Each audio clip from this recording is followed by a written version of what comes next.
এটা কিন্তু আমার নানা বাড়ি, কাজে আমি কিন্তু রাগ করতে পারি। নানা বাড়ির উপরে কিন্তু আবদার আছে, কাজে একদম চুপ শান্ত হয়ে বসতে হবে। শান্ত হয়ে না বসলে কথা বলবো না, একদম শান্ত হতে হবে। শান্ত না হলে তাহলে কথা বলবো না। এই তাহলে আমি বসে গেলাম। বহু বছর পরে ফেনীতে এসেছি আমি। আজকে সকালে আমার প্রথম মিটিংটা ছিল চট্টগ্রামে।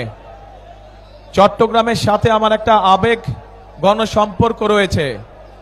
আর ফেনীতে তারপরের মিটিংয়ে আসলাম, ফেনীর সাথে রয়েছে আমার একটা আত্মীয়তার সম্পর্ক, তথা গ্রেটার নোয়াখালীর সাথে রয়েছে একটা আত্মীয়তার সম্পর্ক। প্রিয় ভাই বোনেরা, আপনাদের যেমন দাবি আছে বিএনপির কাছে, ঠিক একইভাবে বিএনপিরও কিন্তু দাবি আছে আপনাদের কাছে। ঠিক ঠিক বলেছে। এই যে পিছনে যারা আছেন, ফেনী, নোয়াখালী, লক্ষ্মীপুরের মানুষের যেমন বিএনপির কাছে একটা দাবি আছে, জোর দাবি এলাকার উন্নয়নের ব্যাপারে, মানুষের সমস্যা দূর করার ব্যাপারে, ঠিক বিএনপিরও একটা দাবি আছে না আপনাদের কাছে?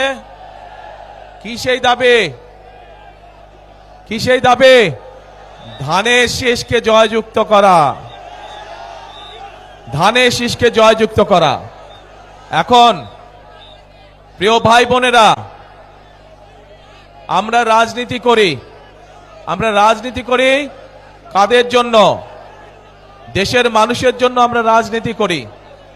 স্বাভাবিকভাবেই আমরা যখন দেশের মানুষের জন্য কাজ করতে চাইব, তখন আমাদের পরিকল্পনা থাকতে হবে। আমরা যা বলবো, আমরা আপনাদের সামনে চেষ্টা করব সেই কাজগুলো বাস্তবায়ন করার জন্য। কারণ আমরা মনে করি জনগণই হচ্ছে বিএনপির সকল রাজনৈতিক ক্ষমতার উৎস।